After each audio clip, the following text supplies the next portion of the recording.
So, I've been like dipping a toe into online dating for the first time in like 3 years.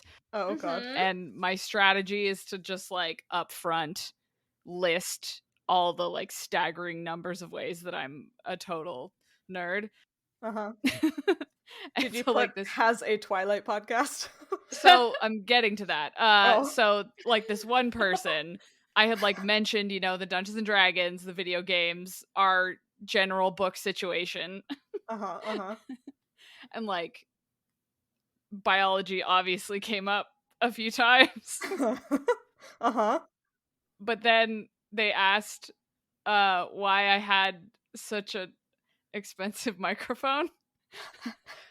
And like when I say not even like giving me a millisecond to reply, they just said in the most like defeated tone, like, "Oh, you do a podcast, don't you?" Oh my Uh-huh. god. How did you respond? I was like, obviously.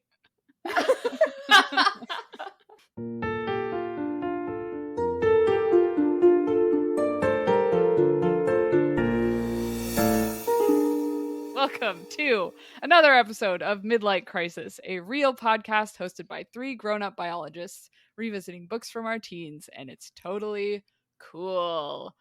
I am one of your hosts, Sophie, and I have a randomly generated fantasy name today. And she's been giggling since she generated it and went, Hannah, and I'm very concerned. Okay, let's see if I can get through this one. Oh no. My name. Okay. Okay. It's just I can't read it and like take in the meaning of it, but otherwise I'll laugh. Okay. My name today is Willer Unprecedented Shadow.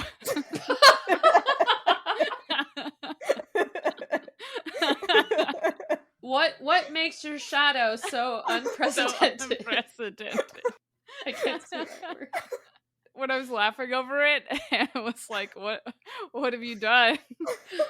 It's like, what have you done, Hannah? Listen, I thought it would be funny. Was I wrong? It was, you were so right. Unprecedented shadow. In these shadows, these unprecedented shadows. In these unprecedented shadows. Oh man. My least favorite phrase of the past 2 years. Oh my god. Anyway, who are you guys? I'm Sam, but today you can call me Testata Wolfwinter. Wow, I love that. Right? Dang, that is a character. That's so good. A real one. Testata is like Testata. dope. Yeah. Testata Wolfwinter. Dang. I'm the main character. For Yeah, sure. Yeah. Yeah. Wow. And I have a white wolf. I've decided. Yeah. Uh-huh. No one else has a wolf. No, Yeah. just me. I live in a Dang. universe where I have the last wolf, and we're trying to Uh-huh. Oh, maybe I'm a villain. Maybe you're trying to end these unprecedented shadows. Uh-huh. Actually, I like that. There we go. That's the plot. We figured it out. Uh-huh. Remember to get vaccinated against unprecedented shadows. Yeah, it's important. Anyways, Hannah. That's me. I am Hannah, but for the purposes of this podcast, you can call me Noro Vampire Wielder. Whoa! Yep. Dang. Yep. How does one wield vampires? Good question. Please tell me. I'm imagining them like shooting out of your hands. Yeah. Yeah. I was thinking like Breaking Dawn. No. Oh. Anyway, let's get into the podcast, shall we? Let's talk about Aragon. We Let's. read 2 more chapters of Aragon. I believe they're chapter 13 and 14, but at this point, I have no idea. And I refuse to go back and count. Uh-huh. I agree, they are 13 and 14 based off my notes. Good. I'm glad one of us is keeping track. Yeah. Yeah, want to tell us about it? God. Yeah, definitely. So I have the lovely job of summarizing chapter 13, The Madness of Life, which was a single page on my ebook. And so I really don't have a lot to say because Garrow does ultimately die, which is very sad, and Aragon is upset, and so I don't feel right making this funny or anything. Sure. So I'm gonna hand it over to Hannah to talk about chapter 14, which a lot more stuff happened. Hannah? Yeah. I had an interesting time summarizing this one because, peek behind the curtain here, I first read this chapter a week and a half ago because we had a fieldwork conflict and had to move things around. But I hadn't written the summary yet, so the chapter was completely gone from my brain when I tried to write the summary. So, let's see how I did. Aragon wakes up in A Rider's Blade, which is the chapter title, and Saphira convinces him that they should engage in a revenge quest against these mysterious strangers that have killed his uncle. As Aragon creeps around town thieving supplies for this revenge quest, he bumps into Bram, who reveals some shocking skills, abilities, knowledge, information. All of the above. Yep. Turns out, Bram can speak to Saphira, inexplicably, and he basically invites himself along on Aragon's revenge quest, then gives Aragon a red sword called Zarok that used to belong to a dragon rider. He also reveals that these strangers are mysterious creatures called the Razak, and that he knew that Aragon must be a dragon rider because of the Gedwe Ignacia, which, as you might remember, is the silvery scar that Aragon got on his hand when he touched Saphira, and it is the symbol of a bond between a dragon hatchling and a rider. So, with all that out of the way, and Bram and Aragon and Saphira officially committed to their revenge quest against the Razak, Aragon goes to sleep, and the chapter ends. Hannah, what were those things called again? Razak. I don't think I can say it without giving it a stupid inflection. It was so funny. Also, I just want to say how beautifully you said that tattoo word or whatever. Just like so eloquently beautiful. I was just like, wow. See, that phrase has been in my brain since 2005 or so. Fair. So I got it. I got it. I literally, that's one of those moments where I was reading and I like looked at it and it's just you go blah blah blah in your brain. Because you're just like, I have no idea. Yeah, because who actually cares? Except unfortunately we have to talk about it out loud. Which is the problem. Yep. Yeah. So, because we're verbally saying these, you don't know that both the sword name and the monster name have like I think it's an apostrophe. Yeah. Right? That's how you know it's a fantasy language. Yes. When you steal a glottal stop from a language that actually uses it and put it in your language that is fantasy. Yeah. I don't really know how to do a glottal stop properly, but I gave it my best shot. Yeah, I think you did a great job. I had no idea that's what it's called. No, I always find that funny when you're like reading a fantasy novel and you're like, oh, the like fake fantasy language, and you're like, yeah, they had to put the glottal stops in there so you know it's exotic. Like, okay, cool, great. I have been using the official Paolini.net audio pronunciation guide for Aragon, and call out for Mr. Paolini, he does not have Razak in there anywhere, so I don't know if I'm pronouncing it correctly. What? But on the characters list, just below Saphira is a character whose name I cannot remember. But I looked at the way it was spelled and I was like, the f*** is that? So I listened to it. And apparently at some point in this series, there's a character called Shurgnine. Oh god. Yeah. Shurgnine. Shurgnine. No. Oh, no. Shurgnine. Oh. Jesus Christ. Can't wait for that. Shurgnine. Yep. Hannah's gonna edit this and just be like, oh no. Anyway. So, the sword's name is Zarok. Or there's a Zarok. I feel like the middle of two R's is like not a good place to do a glottal stop. No. Like it should be a sound that's already at the back of your throat. Yeah, like that's rock, not Yeah. rock. Like the one word I'm thinking of is like Hawaii when you say it correctly. And so like that's already like your mouth is open. It's anyway. Continue with what you were saying. And he makes a point of like giving the name. He's like, here's this majestic rider sword. The sword is supposed to match the color of the dragon, but this will have to do for you. This sword is called Zarak, which, quote, probably means something personal to the rider who owned it. Yeah. But Bram doesn't know what it means, so like why even bring that up? Why like, bother giving I'm sure we'll find out what it means. It's probably very dramatic. Yeah. Yeah, Bram is pretty extra. Yeah. He's so extra. I feel like I read a lot of tongue-in-cheek fantasy now, more so than I did before, or maybe just all fantasy kind of gets a little more tongue-in-cheek about, the high fantasy tropes. But I feel like there are just so many books I've read where they've like specifically been like, oh yeah, named swords. Yeah, I don't name my sword because then I just have to keep naming swords because like I lose them all the time. Like, what do you do if your named sword goes missing or breaks or becomes dull? Like, then what do you do? Zarak the Third. Yeah, right? That's what I would do. And so that's all I ever think about now whenever I am reading a book where it's like, no, we're being serious. This is a named sword. And it's like, okay, guess that sword is never gonna leave. Nope. I mean, if nothing else, Aragon is Aragon the book is very earnest. Yeah. I appreciate that.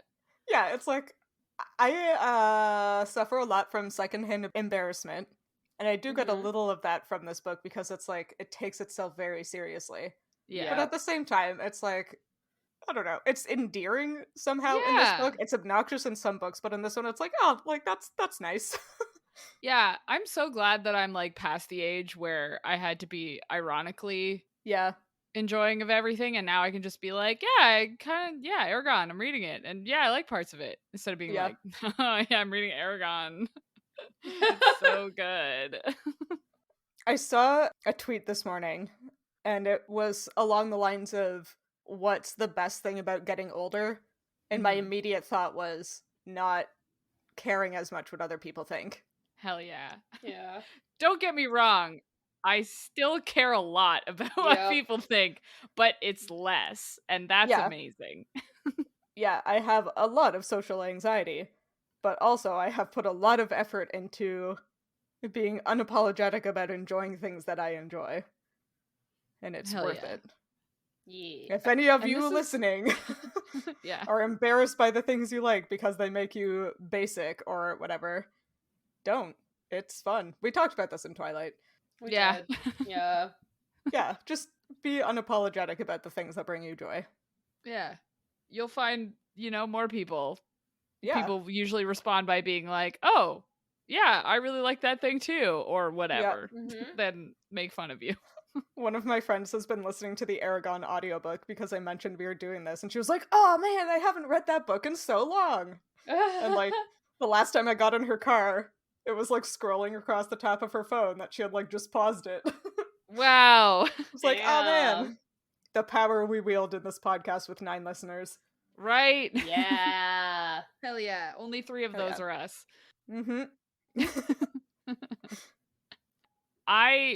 You know how I go on like ridiculous deep dives.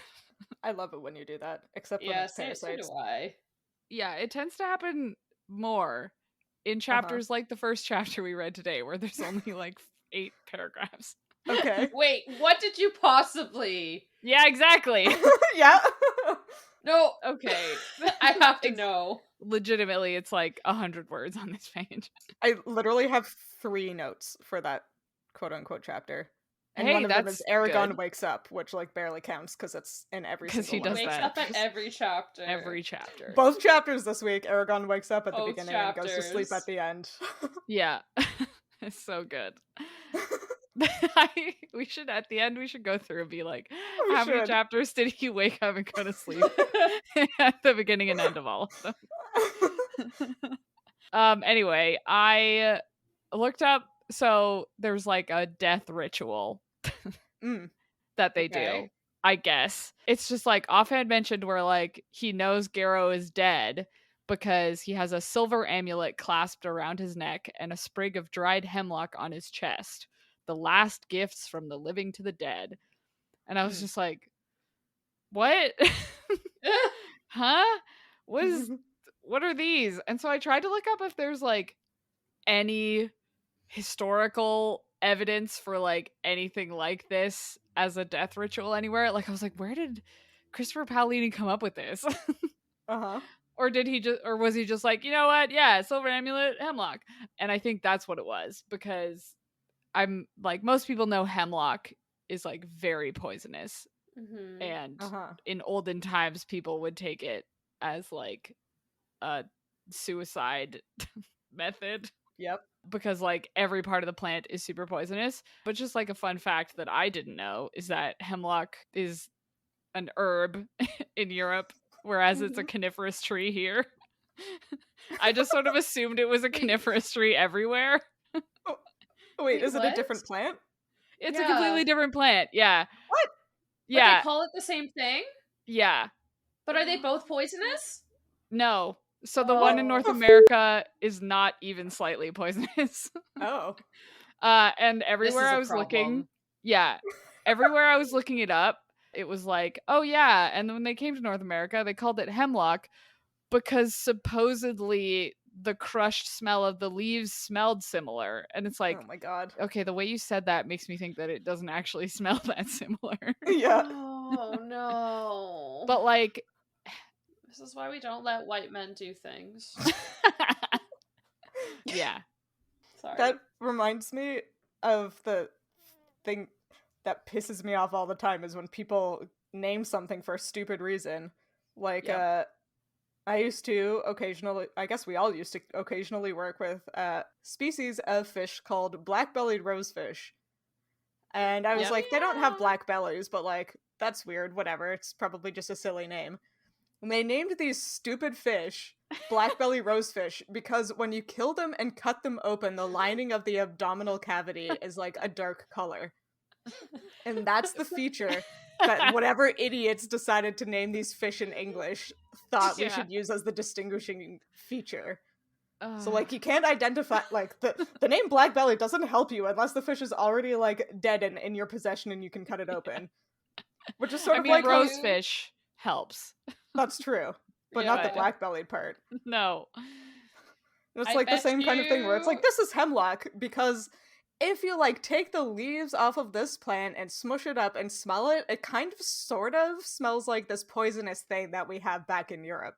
It's like, if you close one eye and spin around 3 times and then look at it, it looks like the other hemlock. It's like, that's useless. This helps no one.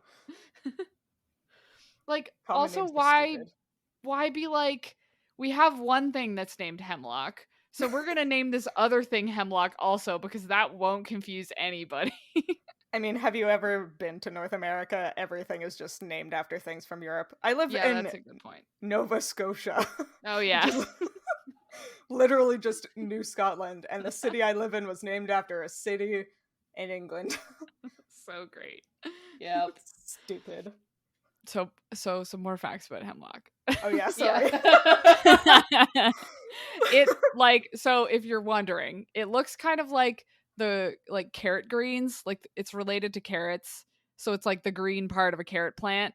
Wait, is this the poisonous hemlock or the This American is the poisonous hemlock? One. Yeah. Okay. The American hemlock is like a whole pine tree. A tree. Like it's a tree. A tree. But some fun other names for poison hemlock is poison parsley, spotted corobane, devil's bread, devil's porridge, and devil's beaver lettuce. Poison. Wait, what was the last one? Beaver poison. Beaver poison! Beaver. Yeah. I like that they specifically call out beavers. Yeah. The horrifying part about poison hemlock is that if you die from hemlock, the way it kills you is like it asphyxiates you, like it tenses all the muscles in your like throat. but it also tenses all the muscles in your face. Oh. So you have this like horrible grin. Ugh. Yeah, it can be caused by like it was because I was like Googling, I was looking up like hemlock poison, and then it autofilled to smile, and I was like, I have to know why it autofilled to that. It's called like the rictus grin, and it happens to several things, not just hemlock, but yeah. Anyway, terrible. Horrible. So other than it like kills people, I don't know why it would be in this death ritual. Well, do you think Alagasia? I think it's Alagasia. Yeah. I haven't listened to the pronunciation in a couple weeks. Sure. Do you think in Alagasia they have the tree hemlock or the poison hemlock? Since it's, fantasy is usually based on like European. Europe, yeah. But the guessing... author is American. Yeah. That's a good point. But hemlock is often used in like a lot of media as poison. Like yeah, like I didn't actually know there was a non-poisonous version of it. Right, like, exactly. I only knew of the poisonous version, so my guess is that he probably was the same, but who knows? Yeah, and I'm thinking since it says dried hemlock, like you don't really dry like a conifer branch. It's already pretty dry. It's already pretty dry. Crispy. Well, crispy tree. Yeah. Oh, crispy tree. Yeah. Oh, crispy tree. How deadly are your poisons in the not at all tree that's you're named after and is actually poisonous, plant. But you're not. And you're not actually. Yeah. Yep. Can you guess why I don't write the theme music for the show? But you're so musically gifted. I have so many talents. Yeah. It's stunning. Yeah. As long as I know you guys were worried that I wouldn't get here with one of my researches. Sophie, but don't worry. I swear to God if you say it. No. The only thing that eats poison hemlock is the poison hemlock moth. Okay. Oh my God. Why is it always moths? I mean, I was convinced you were going to be like, oh, it's a trematode that, comes out of the anuses of goats, where it eats their intestines during the day and sucks on hemlock at night, or some crazy parasitic bullshit. I mean, I think the poison hemlock moth's babies are parasitic on poison hemlock, but that's fine. They said something about an ovipositor, so... I hate this podcast. I like the fact that you went here from just like however many words that chapter was. I'm just shocked. Literally one word in the chapter resulted in all of this. Wild. Now I know more though. Thank you. Yeah. I also couldn't find anything about like silver specifically. I don't know. Silver's good against all of vampires and werewolves and supernatural critters. There were like a bunch of like medieval caches that were found where people were buried with silver. So I'm like, it was, people probably couldn't get gold. So silver was like, well, we cared about this person, have a silver amulet. Yeah. Anyway, now you know. Wild. I feel like the only thing, knowing this information, that I can think of with the hemlock, it's like you give it to a dead person to be like, haha, you're dead now. Yeah, right? What else, if it's mostly just used as like a poison and recognized as a poison? Like I was trying to you're figure immune out... to the effects of hemlock now because you're dead? That's what, because he specifically says like, oh, it's a last gift from the living to the dead. I'm like, I was trying to find something like, oh, and hemlock represents like a peaceful afterlife, or like, I was like, there's nothing. Why hemlock? Like hemlock is so often used in popular media as like an assassination tool. Yeah. And, like, they can tell that that's what killed someone because of what you said, Sophie. Like, there's a distinct signs that someone's been poisoned by it. Yeah. So, why is this something that, like, I don't understand? Unless it's like, is it pretty? I need to look. What does Hemlock look pretty? like? It looks like carrot greens. Like, it doesn't look Oh very yeah, that's what pretty. you said. Yeah. Like, it's got the little, like, white flowers on Oh, it. it's this Flowers are thing. nice. Yeah. Don't Well, eat it, Sam. it actually is invasive in a lot of North America. Yeah. So. Yeah, I was gonna say this is all over the place. Which makes it even more confusing. Well, okay, no, there's Queen Victoria's Queen lace, Anne. I think. Queen Anne's. Anne. Yeah. Whoever. Which looks one a of lot them like queens. it. Yeah. But This isn't even like a pretty flower to bury Right? someone with. It's a strange choice. so weird. Normally we get into like what are the like implications on the biology of this world from all the things that have been offhand mentioned, but I'm like, what are the cultural repercussions of this? I have so many questions. Yeah, what does it mean to give a dead person poison? Yeah. That like, says something. What are the death rights in this land? I'm so confused. It's poison and silver. Yeah. And silver is either money or a weapon. It's an amulet, so it's probably protection. I do know in the Aragon universe that like gems are really important magical tools. Like the sword that Brahm gives Aragon, they make a point of mentioning that it has a ruby, quote, the size of a small egg in the pommel. Because gems are magically important, and the bigger the gem is, the more magically important it is. Yeah. But silver's not a gem. No. So, but like maybe there's something also with metals, because like precious metals and gems are often kind of conflated together as like pretty valuable things. Also specifically that it says amulet, right? Yeah. That implies that it's like protective for a purpose. Yeah. Okay, wait. Yeah, guys. amulets are usually a protective thing, right? Okay. Wait. Sam. I need to go back to the Hemlock. Okay. Yeah. Because I just read. Okay, so I wanted to know, so I just been reading, and I found this thing about the relation to Hemlock in Greek mythology, and it was often used by like Circe to dispatch male enemies. Ooh. Which is also related to the plant's ability to destroy male potency, virility, and sexual drive.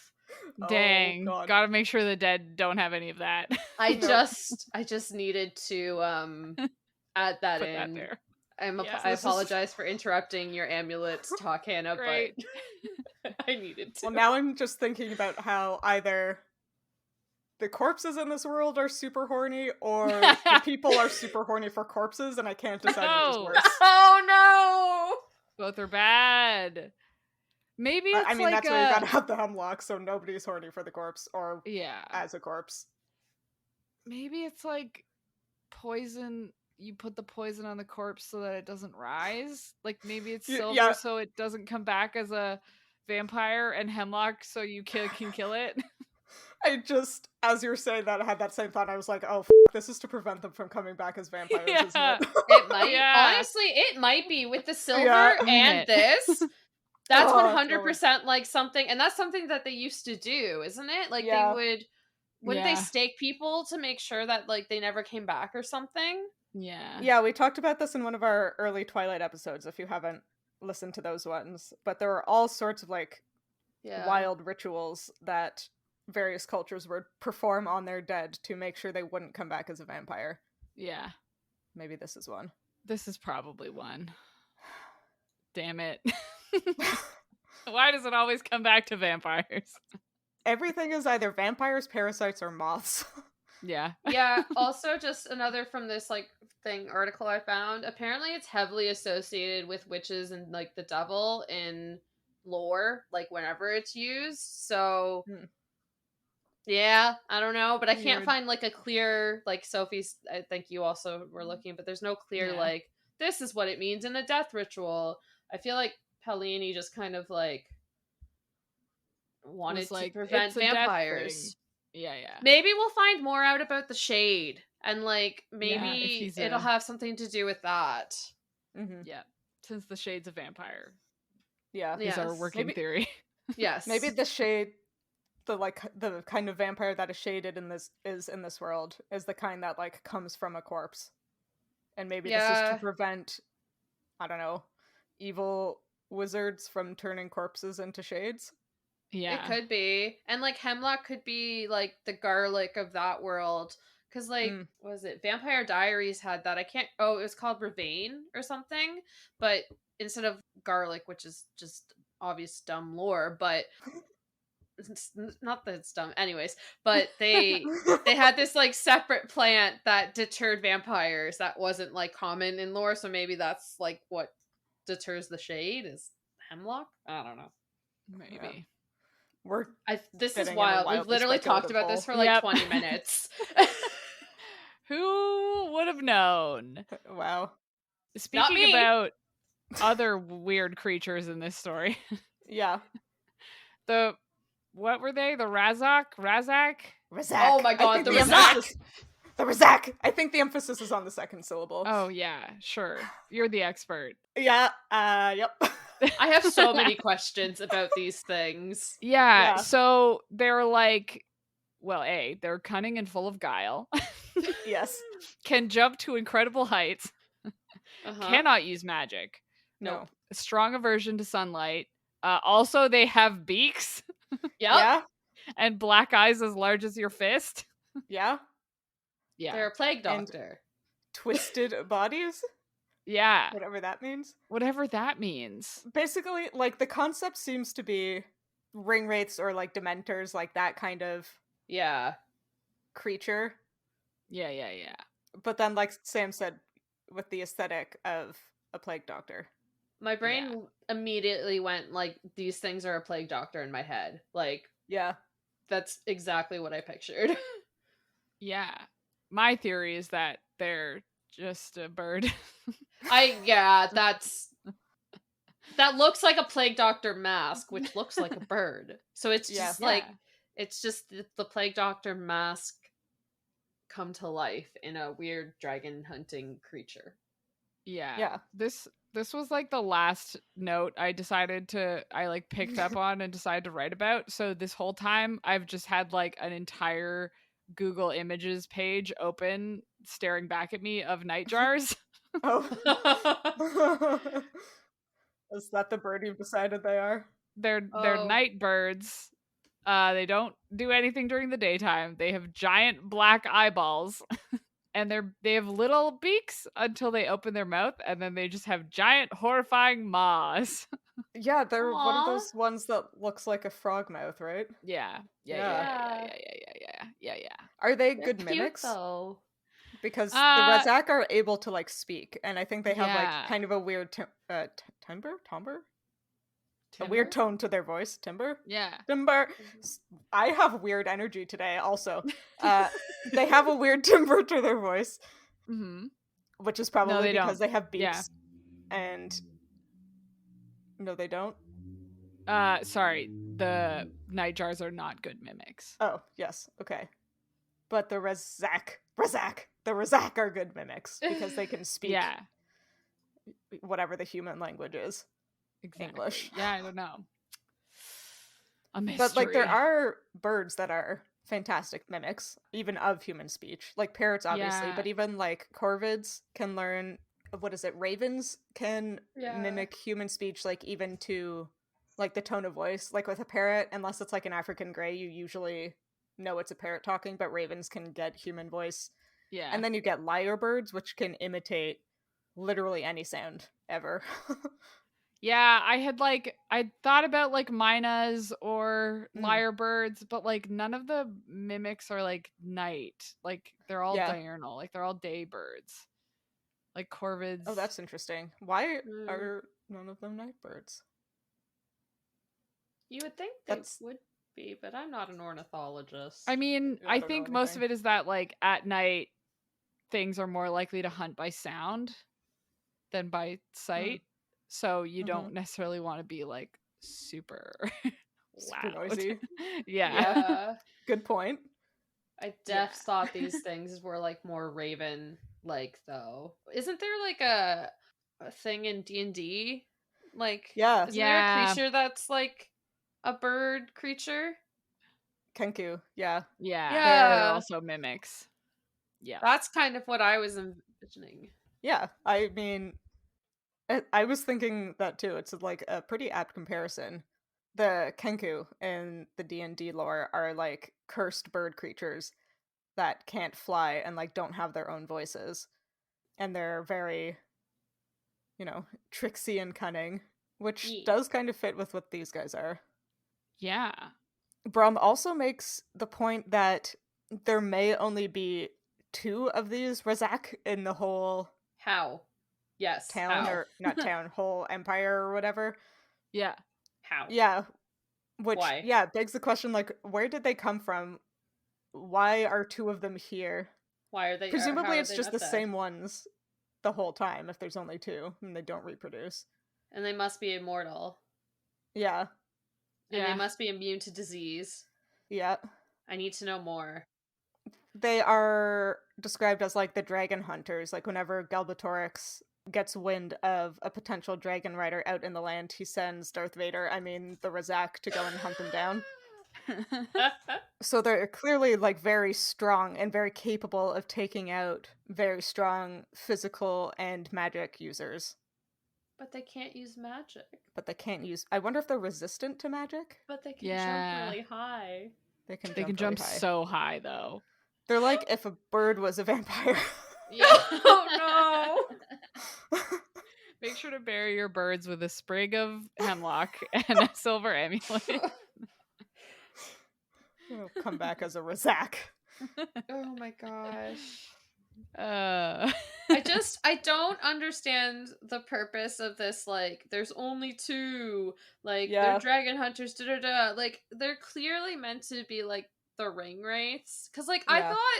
I thought the Urgles, like, I thought these strangers were Urgles, I thought the Urgles were gonna be Big King's minions, like the Orc are, so then are the Razak supposed to be Urukai, or is it, like, a ring wraith? Like, it's just, why Pelly? Yeah, I was confused when they introduced the Razak as a third different thing. Like, I was like, oh, I definitely thought it was going to be like the Shade or other Shades. Yeah. Or I'm like, why do we have this other thing and there's only 2 in the entire world? I'm pretty sure the Razak have like their own weird sort of dragons that they ride on. Okay. So they're the ring hasn't wraiths. come up yet. I think they're the ring wraiths. Yeah. And the Shade is there's just only like 2. Yeah, the Shade is like a ring wraith that doesn't have a mount. I think the Shade is a completely different thing. Maybe the Shade is the Urukai, or the Shade is Sauron. Wait, is the Shade with Big King or Galbatorix or whatever? Yes, Big King. Big King. Yes. I think so. Yeah, okay, wait. So our empire is headed by Galbatorix, who is an immortal dragon rider. Yeah. And as his minions, he has Urgles, which are probably orcs. Going to... Yeah, they're orcs. They're like, quote-unquote, savages, which I'm sure won't be problematic at all, viewing from a 2021 lens later. Of course not. So he has the Urgles that are like his soldiers. There's the Shade, which I guess is his magic user, and it's some kind of vampire. And then he also has these 2 Razak, which are like ring wraiths. And also sort of like vampires. They're vampire nightjars. Yeah. So the Shade... Okay, so the Urgles are the orcs, the Shade are the Urukai, and the Razak are... I'm doing it wrong. Yeah, I don't think the Shade... I think the Shade would be... I think it's Saruman. Oh, yeah. Oh, Saruman, yeah. Saruman. True. Because he does magic.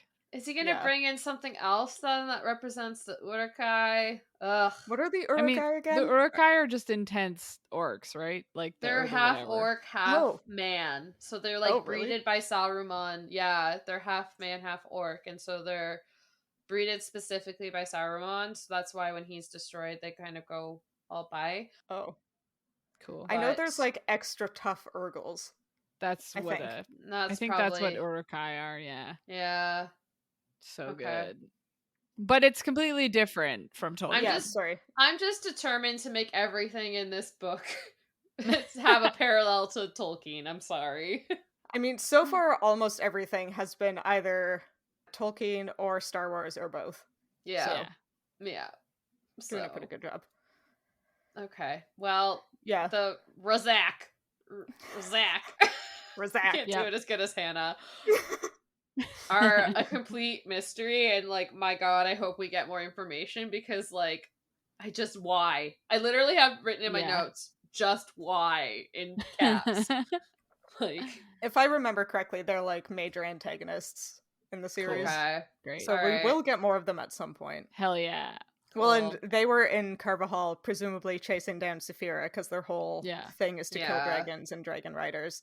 Yeah. Right. And now Aragon and Saphira are going on this quest to hunt down the Razak. Yeah. So they're going to be hunting each other. Oh, so fun. Love this. The Ouroboros is upon us. Yeah. And Bram is also coming. And he knows all of these crazy things about dragons. Like, he knows how to talk to Saphira. He, like, says something to Saphira that, like, makes her listen to him.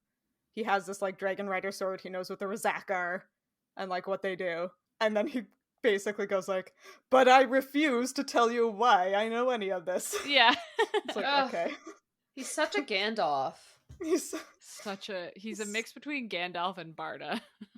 Yeah. Oh, God, yeah. He has a lot of Barda energy. Which, for people who haven't read Del Toro Quest, he is the adult companion in those books who is just exasperated all the time.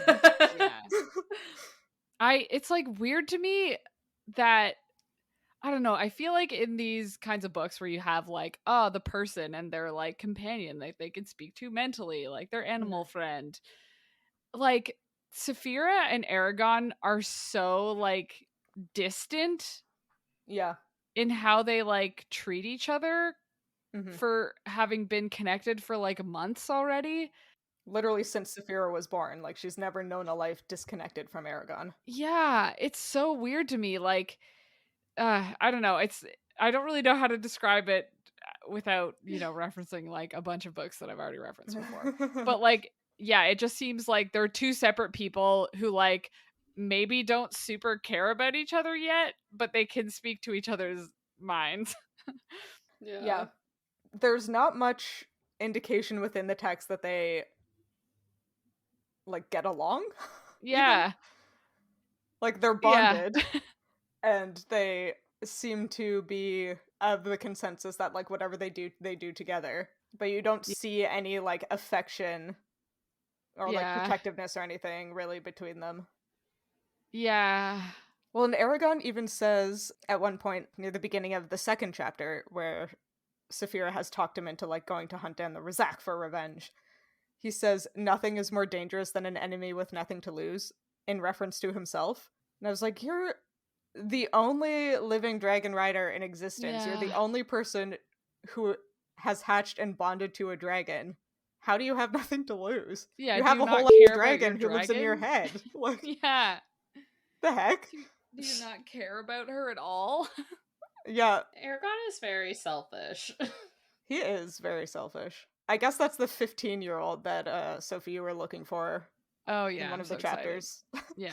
It feels like the feeling I get is, rather than like a baby who grew up in Aragon's head that he raised while mentally connected, it feels more like two adults that suddenly got like mind melded and they're like trying to figure out how to deal with each other.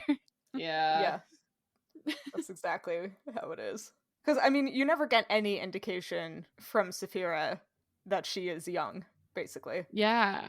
She thinks and, like, acts like a very ancient creature a lot of the time.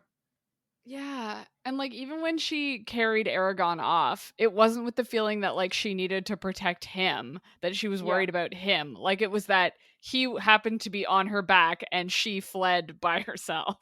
Yeah. It'll be interesting to see how that develops. Yeah. Because I'm sure it will. Like, it has to. Yeah. It has to, otherwise Hannah will be sad.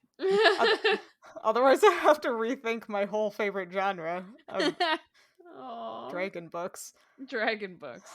I found it funny when Aragon takes Saphira and Bram to this, like, super secret, concealed bramble part of the forest. Yeah. Bramble pelt. No. We're not reading Warriors.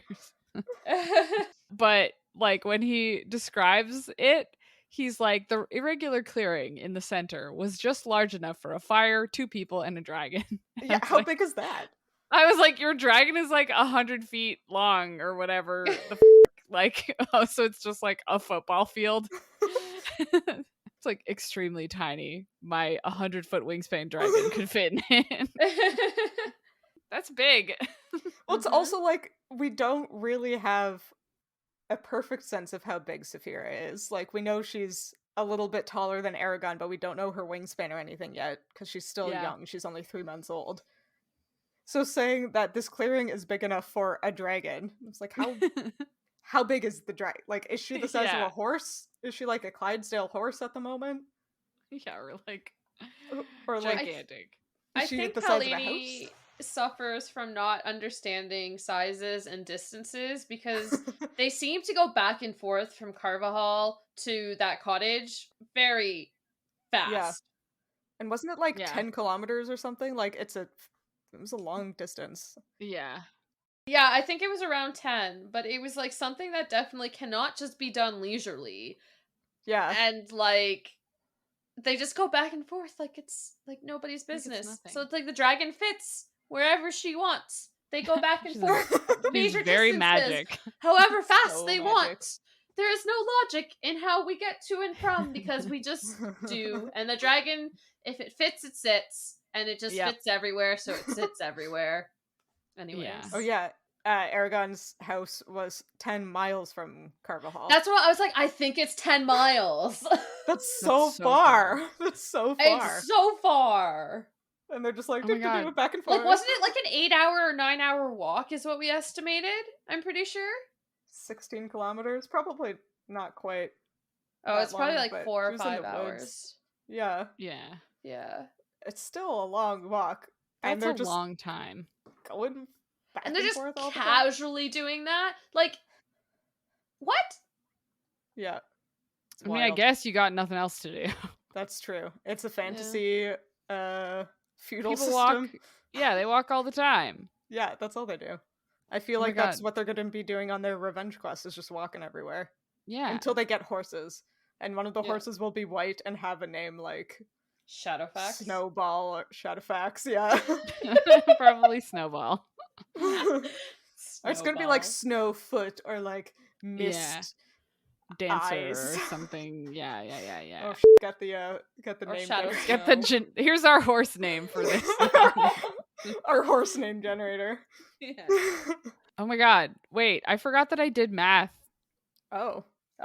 Because last time we were talking about how I should do math for this time. Oh yeah, how fast Saphira can fly based on the distance from town and how fast she gets there.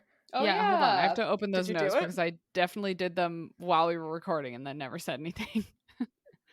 Yeah, so I don't remember what any of these numbers that I did the math with are for, but I have 5 times.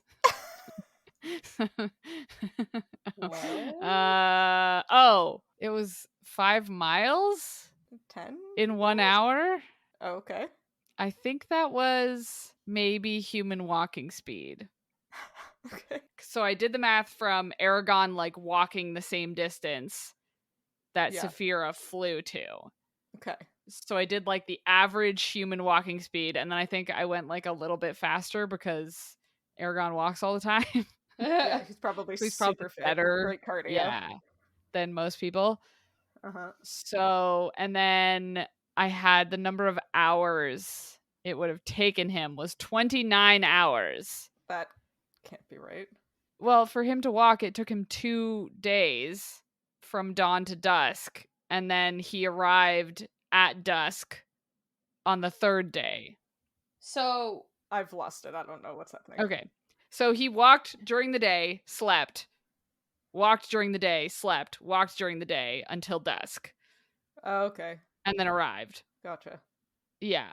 So like 2 days plus to dusk, which I had as 29 hours. Sure. Because dusk in Europe in November is like 4:15 p.m. So I just assumed that's when it would be. Listen, we're playing fast and loose. And then Saphira did the flight from like dawn or like shortly after dawn because Aragon woke up and the sun was already up. Mm-hmm. And then they arrived in like early afternoon. Mm-hmm. So I said like 8 to 2 p.m. So that's 6 hours. Okay.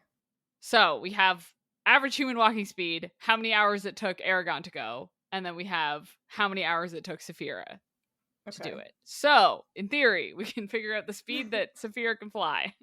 Yes. So based on all of that, I had Saphira's flight speed at 39 kilometers per hour. It's pretty fast. It's pretty fast, but like a good cyclist can go faster than that. Not me, but like a good one. Yeah. I feel like a dragon I guess she's a baby. Faster. Oh, that's a good point. She is 3 months old carrying an Aragon. Yeah, that's true. But like the thing is that like pigeons can fly like way faster than that. Oh. Yeah, like pigeons.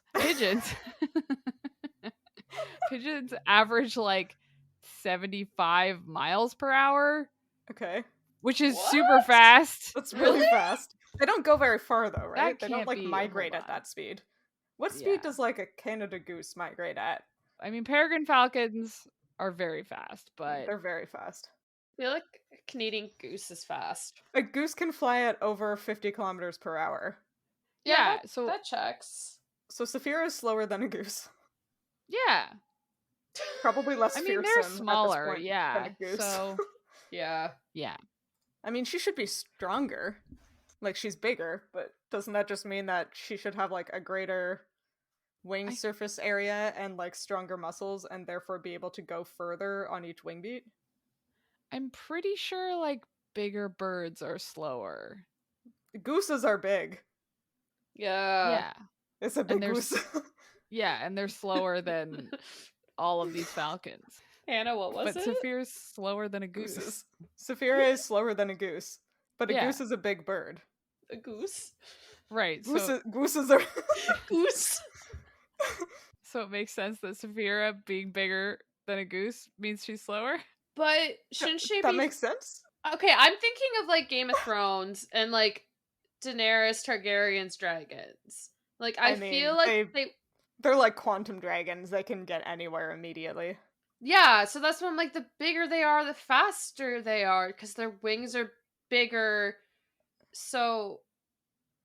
But bigger birds are slower than smaller birds. That makes sense! Yeah. Over, like, sustained flight, though? Yeah, like horizontal speed, yeah. Weird. What? I don't know why that's surprising to me, but it is for some reason. They just have like more mass, so there's more drag. Yeah. And I mean that makes Aragon's also a drag. Yeah. In more ways than just that. Such a drag. But I'm also imagining that like Saphira, like her body can't be that aerodynamic. No. Right? No, like, especially if she's a hexapod. Yeah. She's got just like 2 limbs just like dangling down there that shouldn't be there. Yeah. She's not like the ideal torpedo shape. No, not at all. So the aerodynamics of a bumblebee with big legs. Yeah. I mean, if we're going off the theory that like she magicked or dragons magicked the wings onto a non-aerial creature. Or wait, did we one might say decide that they magicked the wings on or that they magicked the front legs on? I think the wings. I think it was the wings. Yeah. Either way, there's a very high level of suspension of disbelief. Yeah. So to suspend this dragon in the air. Yeah, exactly. Yeah. Okay. So Saphira can fly quickly, but not like astoundingly quickly. She's not like a vampire. She can't go Jeep Wrangler speeds. This is the problem because, like, again, this was a situation where, like, they specifically say that she's trying very hard to go fast. Yeah. So it's not even like we can I mean, I guess she's still a baby, so we can write it off as that. But it's like, but it specifically said she's going faster than she normally does. Well, maybe, like, how do I phrase what I want to say? Maybe dragons are more endurance creatures than sprinters, like people, right? Like, people can walk forever, but people can't run forever. And maybe it's like dragons are built for long distance, but not speed. So her trying to go fast is still, like, not necessarily that impressive. Yeah, or they could even be made, like, not for sustained flight. Yeah. Who knows? Yeah. Maybe we'll find out. Perhaps we shall. Perhaps we shall. Yeah, that's, do we want to take a guess on what's going to happen next? Oh, yeah. So the next 2 chapters are called, I don't know how we're going to guess what's in these next 2 chapters, because the next one is called Saddle Making, and the one after that is called Theransford. Wait, what's Theransford again? It's the name of a place. Yeah, it's the town where Roran is now. Okay, so he's gonna make a saddle, and then he's gonna go fly and talk to Roran and tell Roran that Garrow's dead. Yeah, probably. Or at least go to Theransford. Go to Theransford, yeah. Yeah, maybe he'll chicken out and seeing Roran. Who knows? Yeah. I feel like, this is me speculating, I don't actually know. I feel like Aragon and Roran don't see each other for, like, a really long time. So okay. I don't think they meet up, but I feel like Aragon must, like, angst about it. Like, oh, Roran. Yeah, maybe my brethren, dips. my king. Maybe he just makes sure that he's okay. Oh, yeah. I have looked in upon you from afar, but alas, you can speak not today. Hannah's leaving the podcast. I was gonna say, I think Hannah left. She's getting all emo about these family feelings. Yeah. Walking it's away. Good. Yeah. All right, we got that. Yeah. Nailed it. Perfect. Love First it. try. It was really hard, but we got there. Anyway, let's talk about what other stuff we're reading. Yeah. It's been the normal amount of time between recordings, which has not been how we've been doing it for the past couple episodes. So I've read a lot of books since the last time we recorded. Yeah. Yeah, I read Foundryside because I'm extremely behind on our book club, and I am currently reading Watership Down. Yay. The other book club book. And then I finished Paladin's Hope, which is like the new book in my favorite authors series currently, which is T. Kingfisher. It was so good. It was so queer and good, and puzzles and magic. Anyway. And then I am currently reading, also other than Watership Down, I'm listening to the audiobook of The City of Brass, which I'm having a great time. Ooh. And then I'm also reading The Phantom Tollbooth. Wow, which is the best middle grade book on the planet. That's a middle grade book? Yep. Oh, I thought it was like a grown-up book. Nope. One of those ones that's just like full of ennui. I don't know where I got that impression. I was like, I don't know where you got that impression. It's like, it's fun. Anyway, it's like my favorite middle grade book. So I'm rereading it because I purchased the physical copy. Wow. Nice. Yeah. What about you guys? All right. So I realize this episode comes out in December, but I've also read a lot of books because I listen to audiobooks at insane speeds now, and they all are very Halloween-esque. So oops. Anyways, I've listened to The Power by Naomi Alderman, which is about women all of a sudden getting electric power and then the men being terrified, and it's great. Ooh. Like, I think I would have rather read it than listened to audio, but anyways, good book. And then I listened to Tuesday Mooney Talks to Ghost at Sophie's recommendation.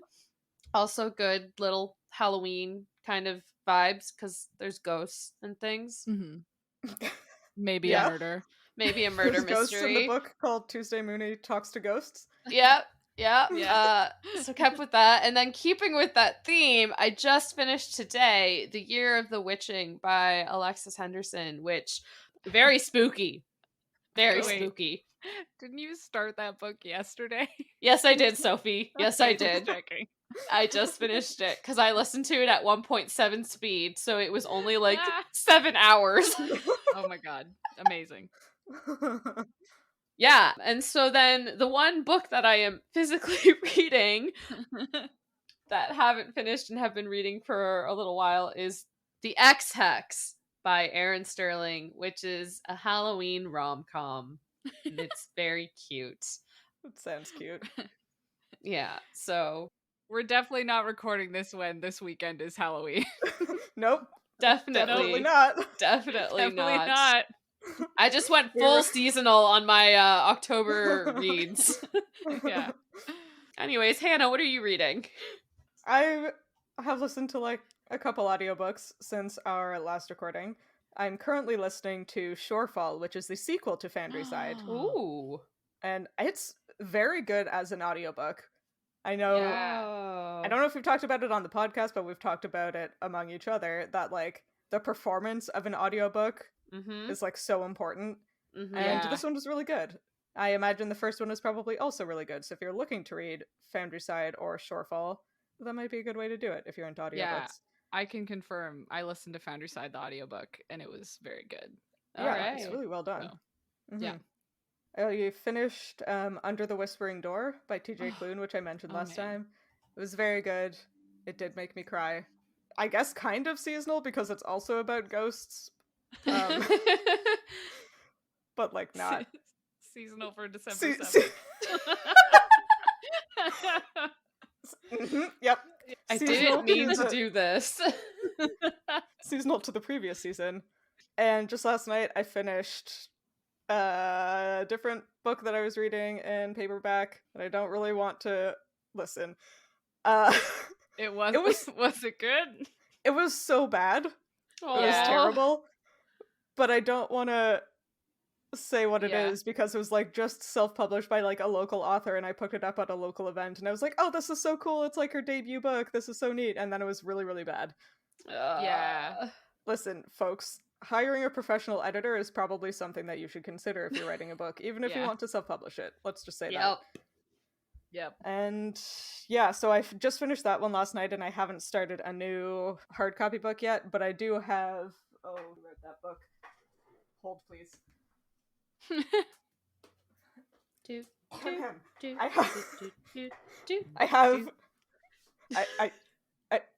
I have Kenobi by John Jackson Miller, which is a Star Wars Legends novel, but it's about what happens to Obi-Wan Kenobi as he lives on Tatooine. And then it's December, right? Now, as we're recording this in December.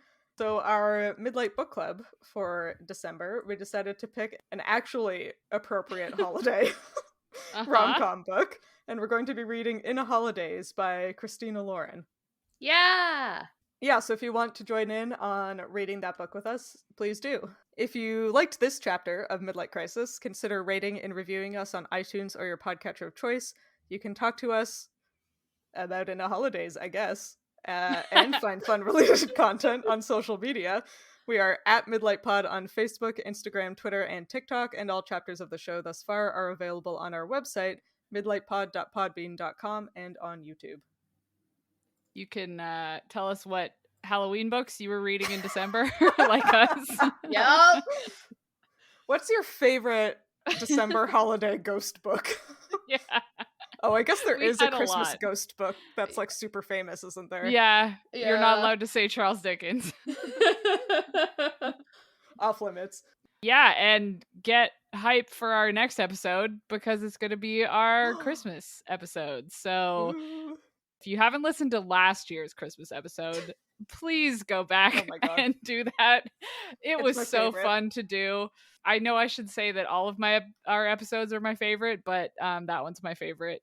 And we're going to do something similar hopefully this year. So stay tuned. And turns out fantasy winter is a lot like Canadian winter because Aragon. In the time when nothing moves and life waits for the first warm touches of sunlight is emo as hell. Remember to take that vitamin D for that seasonal depression, folks. I know I am.